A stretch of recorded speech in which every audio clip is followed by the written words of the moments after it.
we want to get into this today, talking about the what and the how of baptism, specifically in, and this is the controversial part, when we a few times a year do baptisms in the same service that we call people to faith.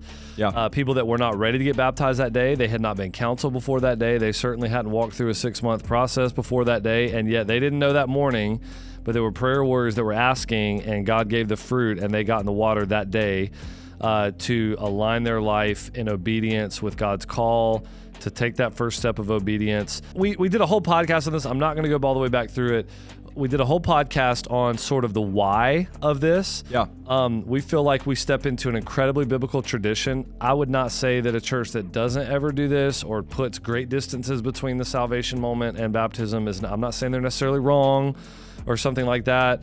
But I would certainly say that it's kind of ironic that many of those churches would say that what we do is wrong, only because like the biblical record is like every single person that we have record of their baptism in the whole Bible happened pretty much right after they got saved, you know?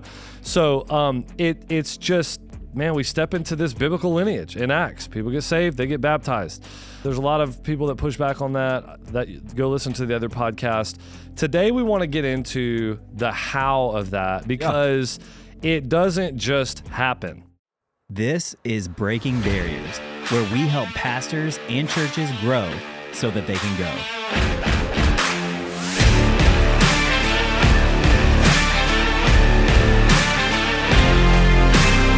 Hey everybody, welcome to the Breaking Barriers podcast. If you've been enjoying the podcast so far, we want to invite you to our conference coming up in September. We know that multiplication, sending, and discipleship is the goal of the church. People generally don't have a problem saying that. But what we have found is that the ultimate input for the output of sending is growth. Many times we get so focused on the output of sending that we forget to put any emphasis at all on the input of growth. And that's why we're here. We want to help shift the narrative towards growing and going, and that's what we'll spend the bulk of our time on at the conference, with practical strategies and insights that bring discipleship, sending, and growth back together. Click the link to get your spot, September 17th and 18th. We'll see you there. All right. Hey, guys. Welcome back to the Breaking Barriers podcast. My name is Pastor Andrew. I'm here today with Pastor Brant, who really is over a lot of age-based ministry stuff at Mercy Hill, but also really has his hands around kind of the idea of baptism and how we prepare for that, and some of the processes for that. So some of the campus stuff falls under him. So we're going to get into that today. Just so you know, Breaking Barriers is a ministry that is all about helping churches grow so they can go. One of the things we say all the time is that churches can grow without going. That happens. I mean, people can build churches out of a lot of different ways, but man, you can grow without going. You cannot go without growing. If you want to be a reproducing church that is in some sustainable way sending people out, whether that be to the nations or planting other churches, you've got to be in a growth pattern. And we think it's possible, man. We think that, yes, God does it, but man, we can work every single day and we can pray for the right things and we can do the right inputs.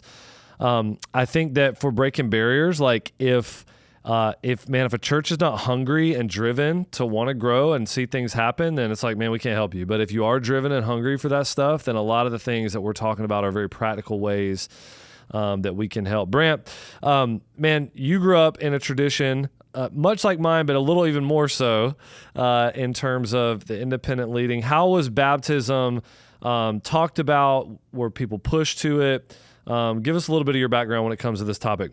Yeah, I mean, just my church background, grew up in Independent Baptist Church, and it was very much, it was like nodded to, but it was very much like it felt separate from the salvation moment a lot of times. It's like, hey, like somebody would trust in Christ, and then, sometimes they never get baptized. Sometimes, they do get baptized, but it would happen maybe they would do it like once or twice a year or something, and it was kind of nodded to, rather than seeing it as like, hey, this is a first step of obedience.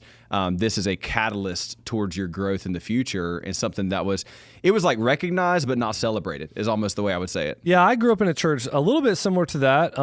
Certainly it was something that was talked about, and there was good theology around it, I would say. Yeah. But like, even to your point, it normally happened on a Sunday night service, which we don't even do them anymore because people don't go to that. But it's like, man, it was happening on a Sunday night service. Half the crowd would be there. It sometimes felt, Bobby will say this in the Weekender, it felt a little funeral-ish rather than like wedding. Yeah.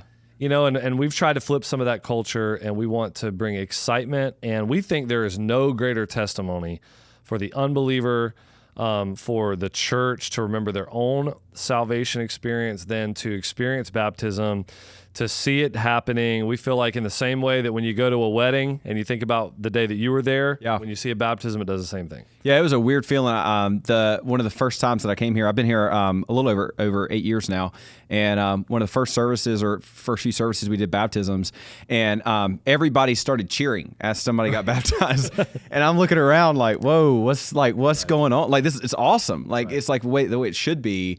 But it just felt like, because I did grow up where it's like it was very formal. It was very like, this is a process, and this is something like that you're a part of, but you're like watching, and you're not like on the team almost. Yeah.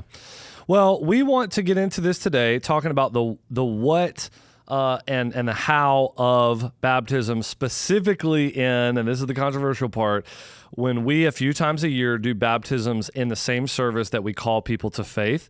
Yeah. People that were not ready to get baptized that day, they had not been counseled before that day, they certainly hadn't walked through a 6-month process before that day, and yet they didn't know that morning, but there were prayer warriors that were asking, and God gave the fruit, and they got in the water that day to align their life in obedience with God's call, to take that first step of obedience.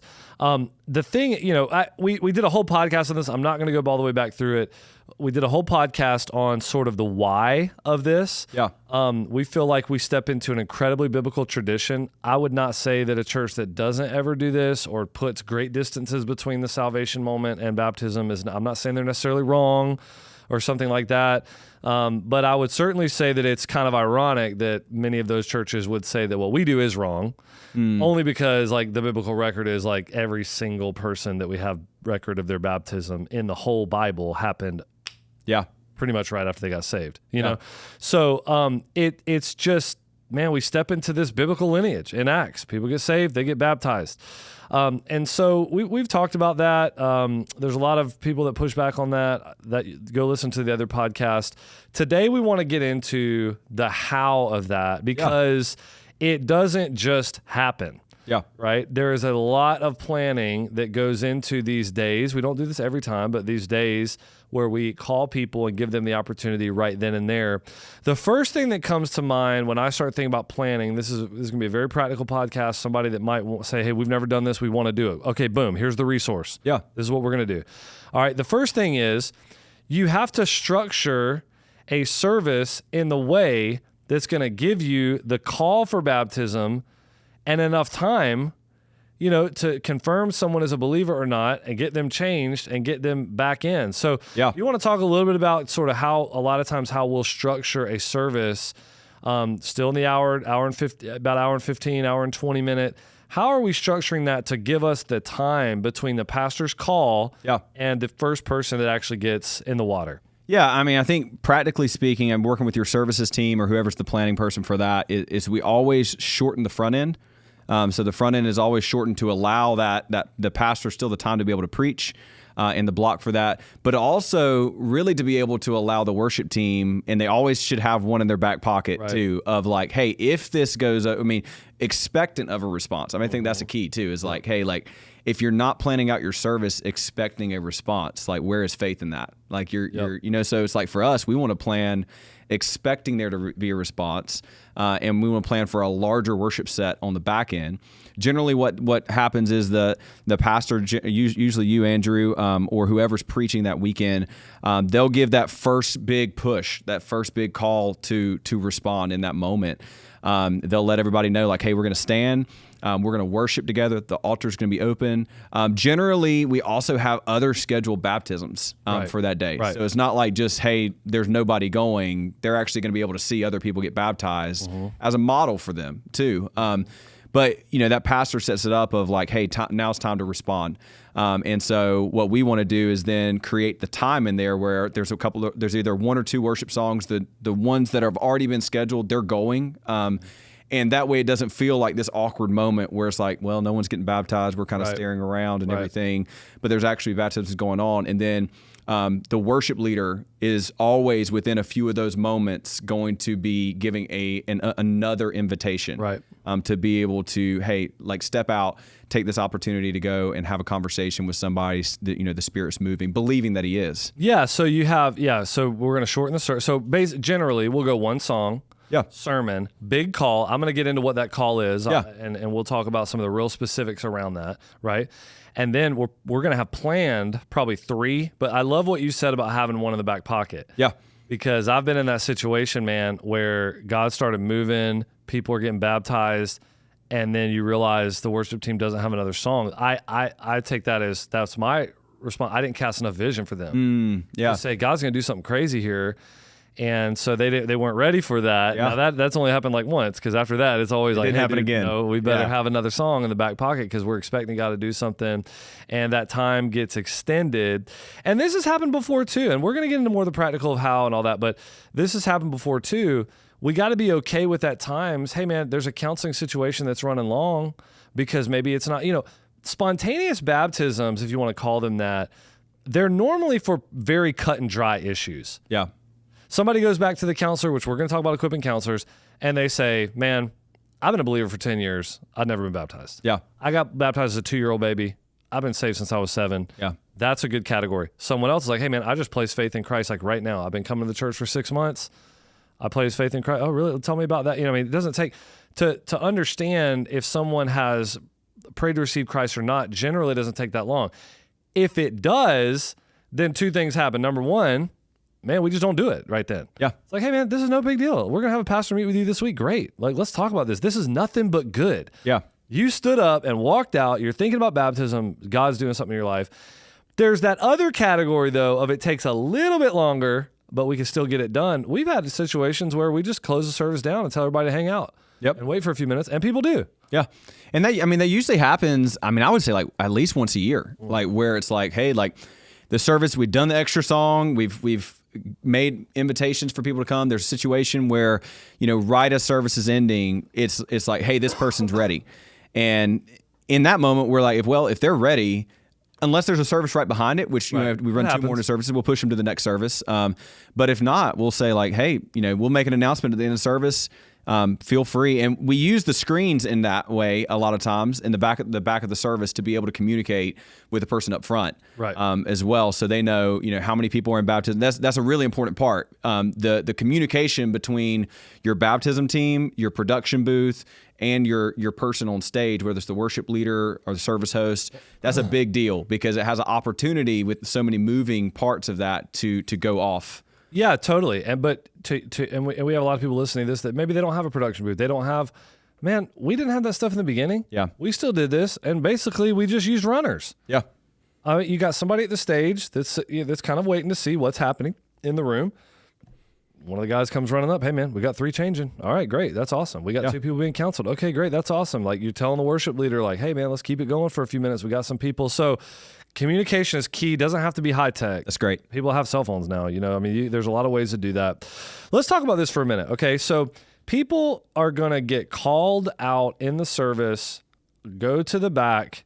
You're going to meet somebody there. I always say this. They're going to be smiling. Yeah. They're nice. They're not even our staff most of the time. It's just going to be normal Joe Blow, group leader Christians, okay? Yep. And they just want to talk to you about your faith. What have they done? What have our counselors gone through to get them ready for that moment? Yeah. When they come and they get ready to have these gospel conversations, because sometimes people get saved in that conversation. Yeah. But so they got to be really ready for this. What are we doing to prepare them? Yeah, so one of the things our connections director actually has been working on too is just building out some videos for training for them to be able to go through, and things like how do you navigate these conversations? What are you looking for? What are you not looking for? Mm-hmm. What's something that should cause you to pause versus like what's something? Hey, this is very simple, like what you mentioned earlier. So I think just some like basic training. I also think though a lot of it, I think there's a training piece, but I think it's also the right who's. It's like not anybody is ready at your church to be a baptism counselor. Right. They may not have the EQ for it. They may not have the biblical understanding for it. And so generally speaking, though, like if your group leaders, Sunday school teachers, depending on what your model is, your elders, if your elders can't navigate a situation like that, I think that's an amazing training opportunity. But the trust would be is that those group leaders and elders, they understand, what are the basics of the faith and what do we need to be walking somebody through. And I think it's really important too, and we can talk about what are we actually expecting somebody to be able to say and know and understand. And I think sometimes, that's even a pushback on spontaneous baptisms too. But I think the way that we do it actually helps us to think about what is the basis of the gospel. Well, let's get into that one second. I want to go back to one thing you said because I think it's very important. You didn't just say theology, you said EQ. Yeah.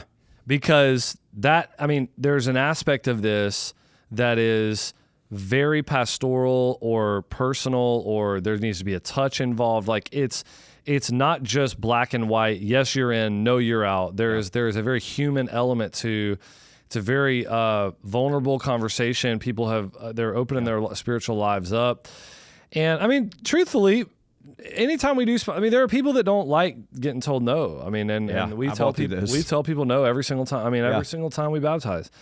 Sometimes those things are hard, so you don't want to make them any harder than they need to be. Yeah. So the EQ thing is a big deal. All right. Let's talk about what you were saying now. So, what are we looking to hear? Somebody comes to the back. God's been working in their life. What are the things that we're looking for them to be able to articulate about their experience? Yeah, I've tried to simplify. I feel like you've done a great job this even from the pulpit of helping to understand when we preach, what does it mean to become a believer? And even as we think about the questions that we ask in front of everybody, they really get down to what are the basics of what it means to trust in Christ. Right. So we ask these two questions to everybody who gets baptized.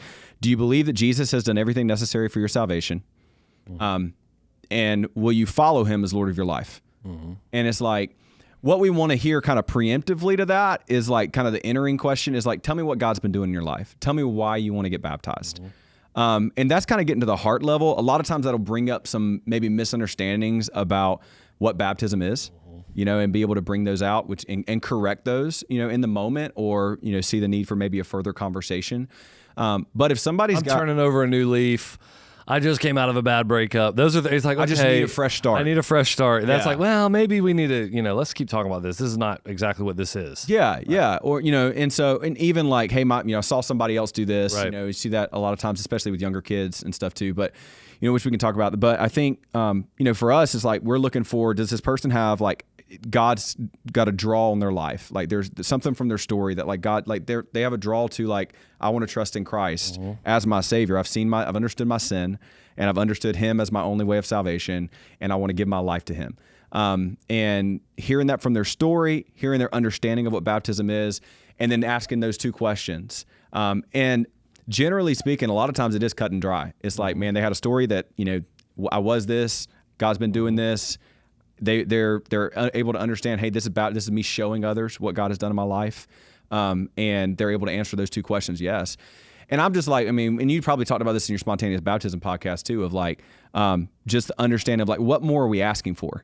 If we're asking for more than that, we're really asking for more than what the Bible requires of what baptism is, and we may, if we're not careful, become a stumbling block to somebody's faith. Right. Yeah, I did. I think what you're getting at is that whole idea of the analogy I used is in a marriage, you don't say to somebody, hey, go live as if you're married, and if you guys can make it for 6 months and show us that you're legit, then we'll marry you. Yeah. Yeah. What you say is hey, let's go ahead and have the wedding, and then we'll live like we're married, because the wedding is going to be a very powerful symbol that you draw upon to stay married. That's right. And so I think that's totally, man. All right, so just moving along, I want to make sure we're very practical in this podcast. So, and again, I'll give my speech in a second that I normally do, but the idea is, hey, do you want to get saved today? Here's salvation. Or, man, did you get baptized as a baby, but you've been a believer for a long time? Or did you get, whatever. All right, so people are now moved. Yeah. And man, the band has come up, and now is the time. Don't wait. Go now. Go to the back. You're gonna be okay. They're now with the counselors. The counselors have been trained at this point long before. We know what they're listening for. Okay. Yeah. Now, let's go two different directions. Okay. The first one's easy. All right. Hey, man, this is a slam dunk. This person needs to get baptized. Yeah. Got it. Okay. What happens then? All right, so then we celebrate it with them, and we begin to move them to the Death to Life T-shirt, or sometimes we've done different ones. But generally speaking, it's a Death to Life T-shirt that we have for everybody that gets baptized. It's a kind of a power of moments that with them. We have everything that they need.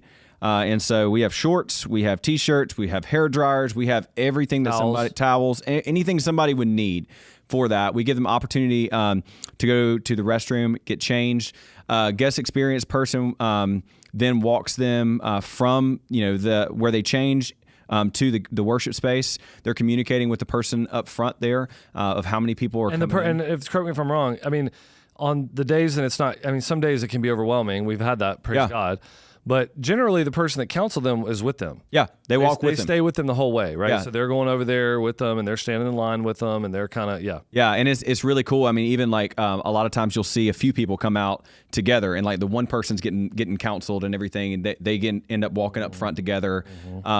They walk them up front, and then we're looking for timing cues with lighting and everything. We have an elder up there. Our elders are part of the baptisms at our church. But the way that we do it is our elder will ask the two questions, and the elder will then they'll baptize them, or we'll have another believer that was impactful in their life to baptize. Right. So if you get somebody, college student, their friend led them to Christ, they're getting baptized today. Their friend may be the one who baptizes them. The elder will ask them the two questions. Right. They'll baptize them. Our team they jump on top of, for one of the things for us, just a quick tip is like the towel is not only for like drying them off, it's also for their modesty. And so, you get both men and women. Both men. Yeah, for sure, yes, dude. Yes. So for everybody, right? So the last thing you want, you're taking pictures, of people, as they're getting baptized. They're on the video screen. They're up in front of everybody. And there's some type of like something that happens that just ruins their day and and it's like it takes away from the moment. Excellence, in my opinion, in that regard means that we're guarding that person's modesty. And so our guest experience person actually will wrap that towel around them, in between them and the audience. And the purpose of that is just to guard their modesty, guard the moment. They'll then walk them back out to get changed again. And then once they come out from getting changed, we have a just kind of a power moments kind of gift for them. Just to kind of tell them like how awesome like of a day it is. You're trying to create a moment. I mean, that's one of the biggest things with baptism. It's like it is the power of all power of moments, right. And so it's like, man, thinking about what God's doing, what are those little things that we can do to be able to help create like, hey, this is a memory, this is a marker in your life. And so they'll get like a 4x6 with their picture on it that'll be sent to them. But in that moment, they also get a gift from us. And then we talk about follow-up and everything. We'll talk about that in just a second. All right, so that pretty much walks you through. And again, you can communicate with our team. If you get on our private Facebook page for Breaking Barriers, we can post anything in terms of like ratios of how many shirts you need to buy and how many, and shorts and all that stuff. So we got to do all that. But not everybody's a yes. Yeah. Some people are a no or I guess they're all pretty much, we need to keep talking about this if they're not getting baptized that day. Man, let's talk about how that conversation goes. I mean, that's tough. Yeah. It's a hard thing, but we want to try to make it a positive thing. Yeah. Yeah. So I think the most important thing in that, I think it's for the person that's doing the counseling to recognize that God is moving in the person's life. Like the person would not be there if God was not doing a work. And so we want to celebrate that. We want to celebrate the conversation. And so the way that we think about it is it's not no, it's not yet. And so how do we help them to understand, hey, there's a couple things, God's doing a great work in your life. But we feel like there's a few things that we want to help you understand a little bit better. And we want to walk alongside of you in that. And so what we would say is, again, just, hey, it's not no, it's just a not yet. And we want to walk alongside you in the next season to talk more about that. And so what we would do is get their information and then we would follow up with them. We have something called Foundations, which people that get baptized and people that don't get baptized go through. So this is now we're kind of merging two conversations. Yeah. This is also the follow-up that we ask people to step into after they're baptized. Yeah. And talk to us about Foundations. Yeah, so the purpose of Foundations, I mean, it's pretty simple. Any basics of the faith kind of class, things like that you've done, you've seen kind of all over the place that churches do. It's not anything that's like radical special about us. But what we try to do is we generally have an elder that leads that, and they have a class for people that have just gotten baptized or people that we're not quite ready yet, but let's talk about that. And we want to make sure you understand the step that you are taking. And so we'll connect them into that class, and they'll walk through that. And then out of that class may get baptized, the next season. And so, we try to again, push people to a next. So the worst thing I feel like we could do to somebody, one of the worst things is like to say, hey man, you're not ready yet. And just leave it. And that's it. Yeah. And it's like, it's like, man, they feel like God's doing a work on their heart. Right. And you're just like, yeah, man, you're not ready yet. It's like, for what? Like, and so I think we as a church have a responsibility to come alongside of them and help them to be able to move in steps. And foundations, from what I understand too, is that what you're describing is for adults. There's a foundations that like the student team would run their own. They have their own foundations. And does college run their own? College, I think college is actually doing it with adults right now. Now they are, okay, because I know when they first started, they were trying to do their own. Yeah. Okay, so that's really good. So that's for the believer, for the non-believer. What's one quick thing some of that's been formed and shaped by our campus pastor in Espanol. Yeah. That was one of the things that he kind of helped us with. He had done some stuff in Cuba. And so anyway, that's just kind of cool. So, all right, one of the things I think we got to hit is, do we baptize in the moment children? And that's a tough question. That's a tough question. I want to just pose it to you straight, man. Give us the skinny on it. Do we do that? What happens when we do that? All that. We have, and we've had a lot of conversations with kids staff over the years, with the kids staff around this, and there's varying views on it. And I understand, kids it's like it's the same, but it's not the same. Kids have to make the same decision that adults have to make.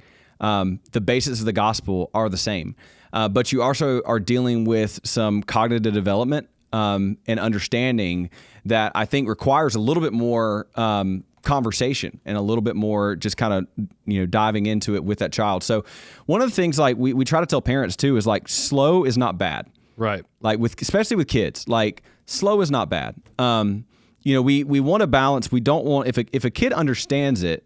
So it's slow is not bad. And at the same time, if a kid understands the gospel, we do not want to prevent them. Mm-hmm. Like if they would say, answer those two questions, have an understanding of the gospel, we don't want to prevent them from getting in the water. We don't want to be a stumbling block to their growth and what God may do through that. And I think for us, one of the things, this was really a burden on my heart years and years ago. And I worked with our kids staff on developing a gospel conversation guide. I looked all around on life, a bunch of different places.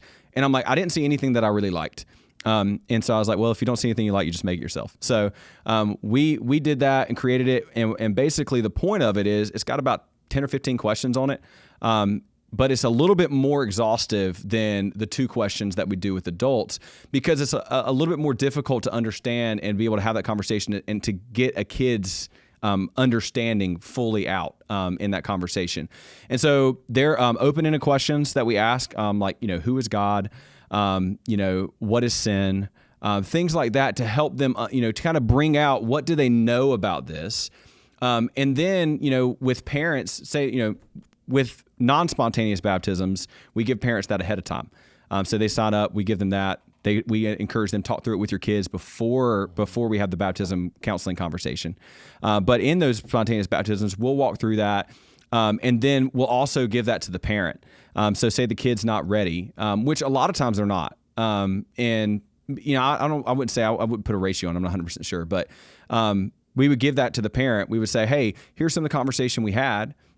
Here's some of the things we encourage y'all to keep talking about. And we would love to continue this conversation. I think that's good, man. I do think, and I just want to maybe mention this, I feel like that can sound like we're talking out of both sides of our mouth because you say slow is not bad. Yeah. And yet what we're doing is doing a podcast on why and how we do spontaneous baptism. Yeah. The thing I would say though, that is just, again, it's just very obvious, is man, there's not one example of a child being baptized in the whole New Testament. Yeah. So it's I have a way more of I'm not really, let's be slow here. I'm not really sure when it comes to a kid who I don't have one example of someone being baptized. I know they baptized their whole house. We have no idea what that means in terms of who was there, how many kids were there. We don't know, right? It's an argument from silence. So, I think the spontaneous thing, generally speaking, is way more in the adult category where it can be a little clearer. Now, a kid is harder. It's harder. An adult is harder in the sense that they can deceive you very easily. Yeah. A kid's harder in the sense that they may have a hard time articulating, or maybe it's even hard to understand them. Yeah. I'm of the opinion, like, dude, God's going to separate the sheep from the goats. I don't have the job of like, man, I'm putting a lie detector test on you whether you truly are a Christian. Yeah. As for an adult, if someone wants to deceive me, like Simon the sorcerer deceived, you could probably do that. Yeah. You could walk through our stuff. I want to get baptized today. I'm deceiving you guys. You could probably do that. You lie, you do whatever. And God's going to sort that stuff out. I don't think it changed what we're supposed to do. Yeah. Because I can't know that. With a kid, it's harder because it's not, I don't think they're being deceptive. It's more just like, man, what do they really understand about this? And so, in my own household, we've been very slow. Three of my kids have been baptized, and they were baptized at a relatively young age, but it was probably a year and a half of them asking to be baptized before we actually did it. Yeah. So, I think that's one of the reasons that, like, we try to make sure there's also like kids training on this. So like our kids staff leads in the kids baptism counseling, even spontaneous baptisms. They're on call for that, ready to be able to be available because they have more experience with it. And I think also, again, just we lean slow. And so if there's any like, hey, I've got a little bit of a pause, I've got a little bit of a check, I'm not quite sure, we're always going to lean slow with the kid to be able to say like, hey, let's have the conversation with the parent, let's equip them, and let's recircle this. Yeah. Rather than having it where it's like, we're not just going through like, hey, dunking these kids. So I think a big part of this is the call, right? Yeah. And so I think we should talk about that for just a minute. I was greatly affected probably 15 years ago. I heard a podcast from a very prominent pastor in North Carolina where he I guess it wasn't a podcast, it was like a little video thing or something, but it was some teaching from him. And man, he just made the point that I just made. It's not up to us to separate the sheep from the goats. Yeah. It's up to us, I think, to do a faithful job in calling and in asking the questions, and just trying to be very upfront. And so he basically was saying we need to be more forthright and appealing, and we just need to be more powerful in the call moment. I think that some of us are so afraid of manipulating someone that we don't even want to call them. And I just kind of agreed with this pastor. Like, I'm not sure that if I'm doing something intentionally manipulative, that's one thing. Yeah. But doing something that's very passionate for a powerful moment where we believe, dry bones are going to live. Yeah.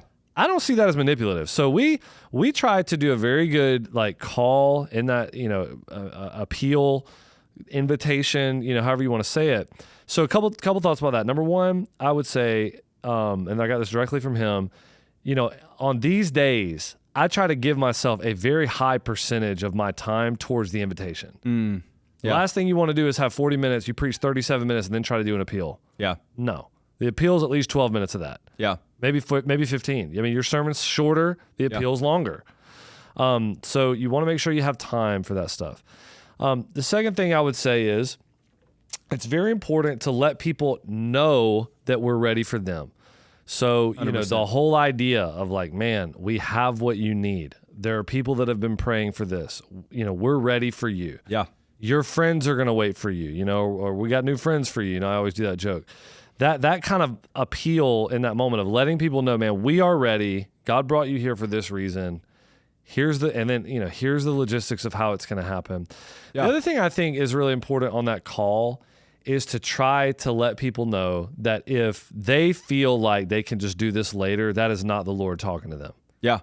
Right? Because why would God want you to continue robbing him of his glory that he should receive in the public profession of your faith? Yeah. So if what you're saying is in your head, man, I can just do this later, that's probably spiritual warfare. It's certainly not of the Lord. Yeah. If you're a believer that's living an unbaptized life, then God would want you to do it that day, Yeah. I think one thing that is good to acknowledge also is that there are going to be a lot of people in churches all around North Carolina that were baptized or sprinkled as babies. Yeah. they don't know how to really think about that. They're Yeah. like, man, how are my parents going to feel about this if I get?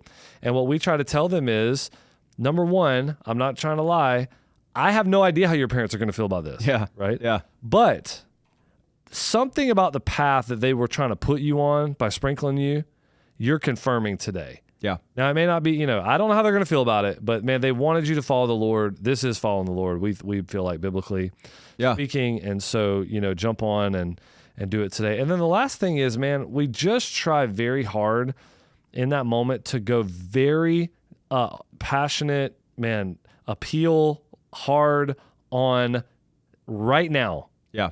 Right now is the time. Yeah. Here is what it's the Philippian, it's an Ethiopian eunuch. Man, right now, here's water. Right now. Yeah. There's no reason to wait. There's not one good reason to wait. I think, just thinking about that, it sounds like a couple things to me. I think one is, like, do you as a pastor or, whoever's the preacher, do you believe that this is the best thing for the people that you're preaching to? Right. Like the people that God has brought into the congregation that day, do you believe like it is best for them that they would respond if God's moving on their heart that day in that moment? Mm-hmm. And if you do, then it doesn't feel manipulative. No, right. Because you're pushing them passionately to like what you believe is God's best for them. Mm-hmm. So like heart motivation should overflow into, man, we don't apologize. And honestly, like, man, you always, too passionate, it's creating too much of a moment or whatever. It's like, who cares? Right. Like, we're called to like honor the Lord with a heart posture that is for the people to come to faith and to walk out obedience. And so, man, I think just the confidence of the pastor in that. I think the other thing that you do in that is like what you were describing is you're anticipating their objections. Yeah. And so, what you've done is it's like, man, the first objection, man, I wasn't prepared. I don't have clothes. We got them. Oh, my hair, oh, we got hair dryers. Great. That's awesome. Oh, the people aren't going to stay with me. Oh, no, don't worry about that. We'll find you new friends. Right. It's all of those, even the like, somebody wrestling with, hey, I was sprinkled as a child or something like that. What you're doing as a pastor in that appeal moment is you're passionately pushing them to make the decision, and you're anticipating the objections that they may have and helping them to work that out. And I think that's just the role of a pastor is like, what are the things that they're feeling? And I'm helping them process that so that they can make the decision that God's putting on their heart to make. Yep, that's exactly right. Man, let's leave it there. Hey guys, this is the kind of stuff that we talk about all the time. This is what it's about. Practical ways to honor the Lord and growing our churches so that we can send people on church plants into the nations. If this is interesting to you, man, share it with somebody. And also, I would say, come to the conference. We have a conference coming up every September, or every fall, I should say, this year in 2024. It's in September. So, man, come to the conference, get signed up, and man, we're going to hopefully see some really good church growth out of that conference. Thanks.